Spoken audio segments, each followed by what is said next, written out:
21세기에 무슨 간첩 있었습니다. 영화에서나 보던 지령도 접선도 있었습니다. 쫓고 쫓기는 6년간의 수사 내용 궁금하지 않으십니까? 시원하게 풀어드립니다. 함께 공부할까요?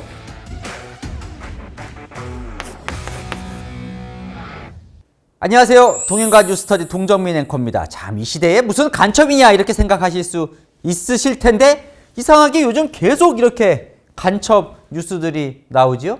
최근에 창원 간첩단 검찰이 재판에 넘겼습니다. 국정원이 무려 6년 동안 쫓아다녀서 내놓은 수사 결과라는데요. 제가 그래서 이 4명이거든요. 4명 관련돼서 무슨 혐의로 재판에 넘겼는지 공소장 내용을 다 읽어봤습니다. 기가 막힙니다. 기가 막혀요. 안쓰럽기도 하고 또 충격적이기도 하고. 자, 작년 11월 그러니까 불과 5개월 전까지 있었던 일입니다. 과연 지금 이 시각 대한민국에서 어떤 일들이 벌어지고 있는지 궁금하지 않으십니까? 함께 공부해 보실까요? 자, 여러분 일단 머릿속에 구조를 한번 그려보시죠. 자, 북한의 문화교류국이라는 정부기관입니다. 기관이 있습니다. 여기서 우리 남한의 자통민중전이라는 단체, 비밀단체, 자주통일민중전이라는 단체에 지령을 보냅니다. 그럼 지령을 보내요. 그럼 그 지령에 맞춰서 행동을 하고 거기에 따른 보고문을 다시 올려보냅니다. 이 구조가 머릿속에 있는 거예요. 있으시면 돼요. 자, 그럼 북한 문화교류국은 대체 어떤 단체냐?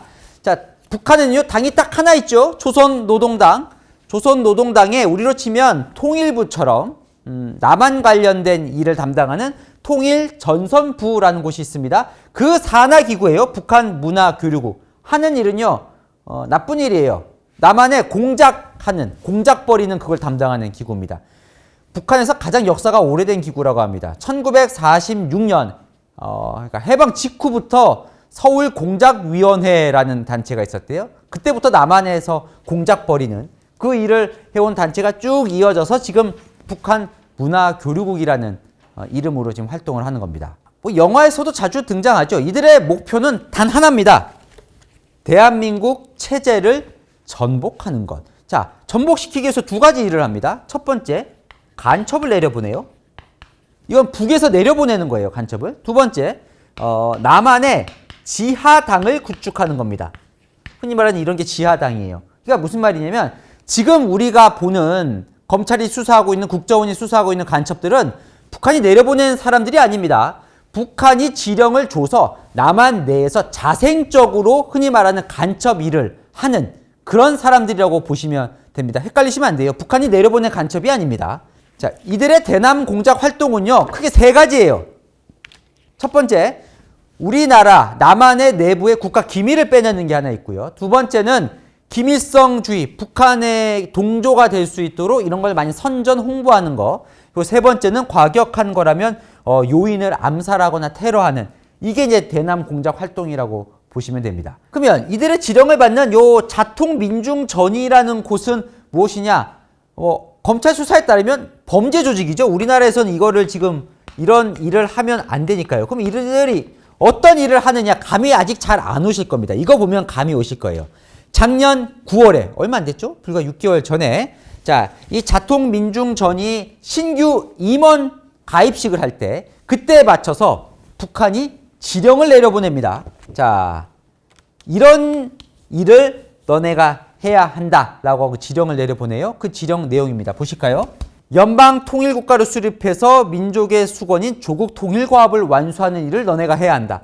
연방통일국가가 북한으로 통일하자는 거죠. 자, 영생불멸, 주체사상을 지도사상으로 김일성, 김정일주의를 너네는 따르는 거고, 조직에 철저히 복종하고, 이게 좀 무시무시하지 않습니까? 조직의 보위를 목숨으로 사수해야 한다라는 강령을 지난해 9월에 내려보냅니다. 참 기가 막히지 않습니까? 이게 이제 대한민국에서 이런 일이 벌어지고 있다는 거예요. 이 단체는요, 처음에 2012년에 경남에서 여러 이제 북한 관련 운동을 하던 쪽에서 자생적으로 태어났고, 2015년에 5.18 민족통일학교라는 전남 담양에 세워지는데, 이거는 공개적인 실질적으로 합법적인 그냥 통일운동하고 이런 단체예요. 그 밑에 비밀 조직처럼 구성됐다는 게 검찰 국정원의 수사 내용입니다. 여기를 기반으로 해서 전국으로 퍼져 나갔다는 거예요. 이제 대충 이들 구조는 머릿속에 들어오셨죠? 본격적으로 들어가 보겠습니다. 자, 그럼 재판에 넘겨진 4명 어떤 인물인지 살펴보겠습니다. 자, 다 남한 자통민중전이 비밀 조직에서 이제 핵심 역할을 했던 사람들이에요. 이 사람이 대장입니다. 대장. 흔히 말하는 대장. 총책이에요. 북한에서는요, 지령문을 내려보낼 때 모두 암호처럼 얘기를 하죠. 그래서 사람 이름을 부르지 않습니다. 다 뭐 흔히 말하는 닉네임인데 다른 사람은 다 그냥 알파벳이에요. 알파벳 뭐 E, B. 그런데 이 사람에 대해서만 이사장이라는 호칭을 씁니다. 총책이니까 대우를 해줬던 걸까요? 자, 이 사람은요, 신발 제조업체 대표입니다. 숨어 있어요. 어떤 단체에서도 공식 직함을 갖고 있지 않은 걸로 나옵니다. 하지만 대장 역할을 하는 거예요. 두 번째, 이 사람 잘 기억하시면 좋을 것 같아요. 여성인데 자통전이 경남 서부 책임자인데 잠시 후 살펴볼 캄보디아에서 북한 공작원에게 돈을 받아오는 역할을 합니다. 북한에서 지령문 내려올 때는 알파벳 E로 불리는 사람이에요. 자, 그 다음에 알파벳 C로 불리는, 자, 이 사람은요, 사실상 2인자예요. 경남 동부 책임자이기도 하고, 황 이사장이 건강이 좀 안 좋아요. 건강이 안 좋으면 사실상 그때는 이 사람이, 성모 씨, 이 사람이 이제 총책처럼 이사장 역할을 맡습니다. 북한과 직접 지령을 받고 직접 보고문을 보내는 연락책이라고 보면 됩니다.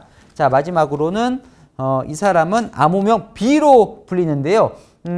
이 사람은 5.18 민족통일학교에서 실제로 직함도 갖고 있어요. 간부입니다. 지금 주로 경남에서 활동을 하는데 이 사람이 이 조직을 전국으로 퍼뜨리는, 그래서 본류는 이 황 이사장이고 본류 밑에 파생 조직들의 이사장 역할을 담당하고 있는 전국 조직 담당, 이 4명이 이제 재판에 넘겨졌습니다. 자, 이들이 왜 핵심이냐? 물론 하는 일도 그렇지만 이들은 다 북한 공작원과 직접 만난 경험이 있는 사람들입니다. 자, 흔히 말하는 기사에서 나오는 김명성 공작조들을 다 만난 사람들이에요. 어디서 만나냐면 4명 다 이렇게 캄보디아에서 북한 공작원하고 접선을 하고요. 황 이사장은 베트남에서도 공작원을 만난 적이 있습니다. 자, 이 김명성 공작종은 흔히 말하는 이 캄보디아 같은 외국에서 이들과 만나서 간첩, 접선하고 관리하고 이런 역할을 하는 사람이고, 다 당연히 북한 문화교류국 소속입니다. 자, 제가요, 지금부터 이 5번의 접선 과정을 다 읽어보고 공소장 내용에서 그중에서 이 정 여사와 만났던 2019년 6월 캄보디아 접선 내용을 자세하게 전해드리려고 합니다. 다 비슷비슷합니다. 이 5번 어떻게 접선했는지. 자, 이거 한번 보시면요, 정말 첩보 영화가 따로 없습니다. 그런데요, 하나만요. 정 여사가요, 접선하기 전에 북한으로부터 지령을 받습니다. 만약에 들키면 USB를 부셔서 삼켜라. 들어가 볼까요? 자, 아주 극적이었던 접선 과정 지금부터 하나하나 생생하게 좀 알려드리겠습니다. 2019년 4월 이야기입니다. 총책이죠. 대장 황 이사장과 북한 문화교류국 사이에서 지령과 보고를 주고받습니다. 어떤 내용을 하느냐. 자, 아까 말한 정 여사를 캄보디아에 보내서 북한 공작원과 접선을 시키자라는 내용이 처음으로 오갑니다. 곧바로 황 이사장은 정 여사를 부릅니다. 자주 만나요. 일주일에 한 번도 만나고 2주일에 한 번도 만나고 창원의 한 공원에서 늘 만납니다. 눈을 피하기 위해서겠죠. 공원에서 만나서 계속 갈 때까지 계속 지령을 전해줍니다. 자, 뭐냐. 접선할 때 방법을 구체적으로 알려줍니다. 오후 5시에 배낭을 메고 손에 관광 지도를 들고 캄보디아로 앙코르와트로 가라. 그러면 손수건으로 땀을 닦는 사람이 있을 거다. 그러면 세 번째, 약속된 번호로 전화를 해라. 이쪽에서 권이라고 얘기를 하면 저쪽 전화를 받는 북한 공작원이 박이라고 할 거다. 만약에 5시에 접선이 불발되면 1시간 뒤인 6시에 추가 접선을 할 거다. 구체적으로 접선 방법을 다 알려줍니다. 북한 문화교류국과 얘기가 다 된 내용인 거죠. 자, 그러면 만나서 뭘 하느냐? 정여사에게 주어진 임무는 3가지였습니다. 북한 공작원에게 그동안 자통민중전의가 한 활동을 보고를 하고, 두 번째, 김정은에게 보내는 충성 결의문을 작성해서 그 편에 보내고, 이게 가장 중요한데 $10,000 공작금을 북한으로부터 받아오는 이 3가지 임무를 얘기를 하는데요. 계속해서 강조하는 건 뭐냐? 보안이에요, 보안.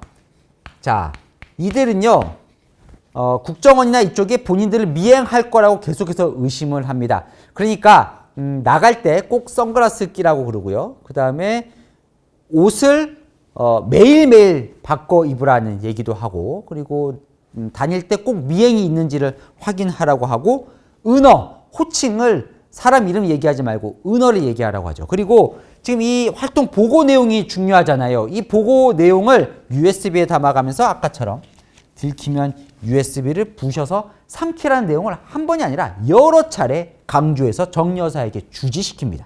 그리고 이제 떠나죠.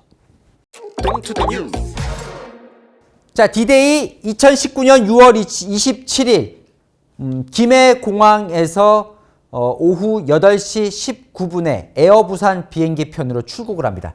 출국하기 전에 정여사는요, 면세점을 들려서 보햄씨가, 이거 보햄씨가인데 두보루를 삽니다. 요거는요, 황 이사장이 북한 공작원에게 주는 선물이었어요.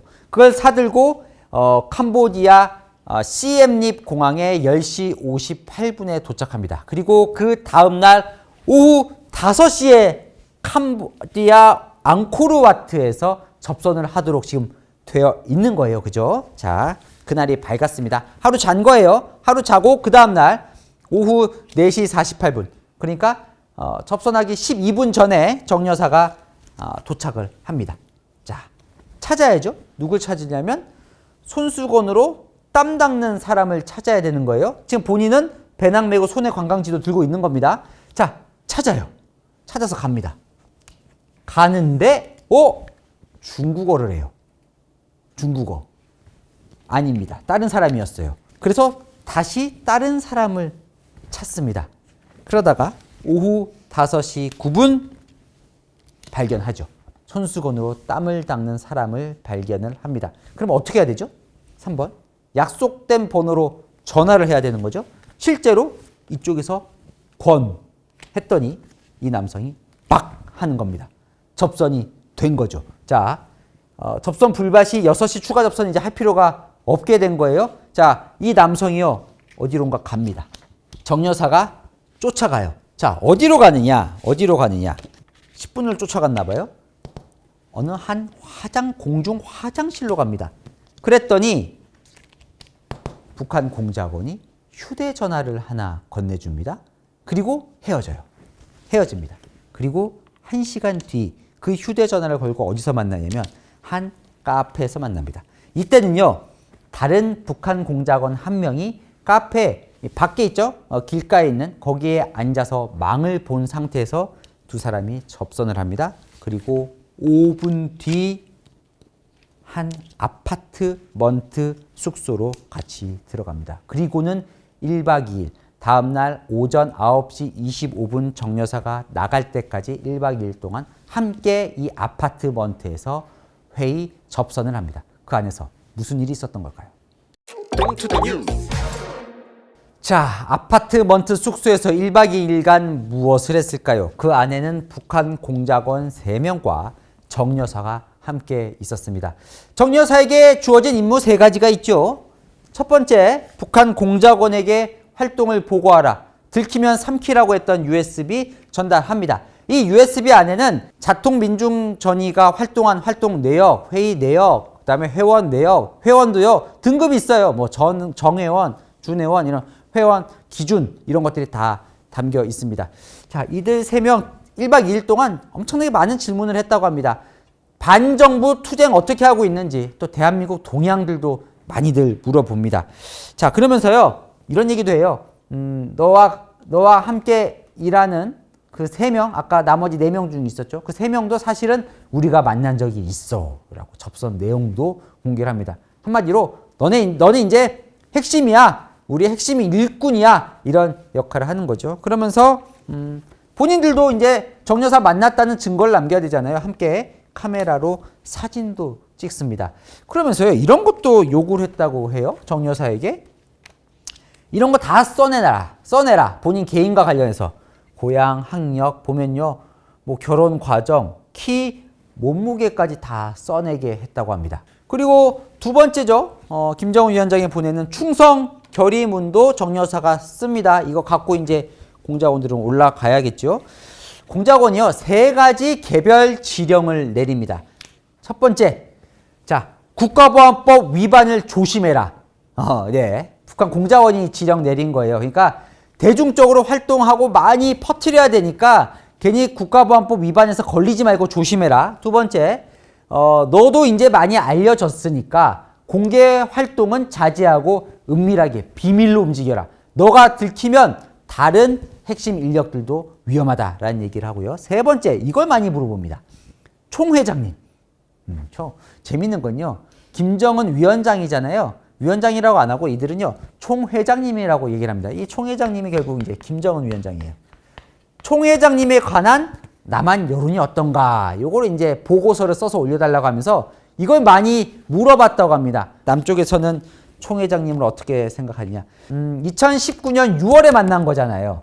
이때가 김정은, 북한 트럼프, 남한 문재인 이 삼각관계에서 무슨 판문점에서 회담도 하고 막 이럴 때입니다. 그러니까 뭔가 지금 이제 김정은 위원장이 남한하고도 뭔가 해보고 싶은 생각이 있을 때, 그렇기 때문에 이게 궁금했던 것 같습니다. 그랬더니요, 정 여사가 뭐라고 답을 했는지 아십니까? 이렇게 답을 합니다. 총 회장님이 문재인 대통령보다 낫다. 그리고 남한에서 리설주, 김정은 위원장 부인이죠. 그 다음에 현송월에 대한 이미지가 좋다. 특히나 총 회장님의 육성, 목소리가 호감도를 높이는데 큰 영향을 했다. 실제로 그렇습니까? 어쨌건 정 여사는 이런 얘기를 해요. 좋은 얘기죠? 당연히 이들은 이 내용들을 보고하고 싶겠죠, 위에다가. 그래서 이런 내용들을 다 보고서로 써서 보내달라고 이야기를 합니다. 자, 정 여사에게 주어진 세 번째 임무 있죠? 뭐 가장 중요한 $10,000 공작금 받아오기. 그런데 실제로 준 건 $7,000를 주는데요. 우리 돈으로 하면 얼마 안 되죠. 사실은 한 800만 원, 900만 원 정도 되는데 어쨌건 이 공작금을 받아옵니다. 그러면서 북한 공작원들이 영수증을 쓰라 그래요. 정 여사에게. 정 여사가 어떻게 쓰냐 그랬더니 이대로 쓰면 된다 하고 과거에 김땡땡 씨가 쓴 영수증을 줍니다. 샘플로 준 거죠. 이대로 쓰면 된다고. 그러니까 과거에도 이런 식으로 김땡땡 씨가 뭐 어디든 가서 북한 공작원에게 공작금을 받아왔다는 걸로 볼 수도 있겠죠. 자, 이렇게 해서 1박 2일 뜨거운 밤을 보냅니다. 실제로요, 황 이사장은 떠나기 전에 정 여사에게 네가 가면 뜨거운 동지애를 느낄 수 있을 거다라고 이야기를 합니다. 이렇게 1박 2일을 보낸 다음 날 오전 9시 29분 정 여사는 그 방을 떠납니다. 그리고 이 3명 공작원은 베란다에서 정 여사 떠나는 모습을 지켜보죠. 정 여사는 한국으로 돌아와 황 이사장과 다시 만납니다. 여러분은 이 과정을 보시면서 어떤 생각이 드십니까? 저는 이게 궁금하더라고요. 대체 이들은 뭘 하려고 했던 걸까? 그죠? 북한은 뭘 하려고 한 거고 남한은 뭘 하려고 하는 건가? 정말 이들은 이렇게 하면 대한민국 체제가 전복될 거라고 믿는 것인가? 그러면 알아봐야죠. 공소장에 쓰여 있습니다. 이들은 과연 무엇을 하려고 했던가? 지령 내용. 자, 다음 시간에 이어가 보겠습니다.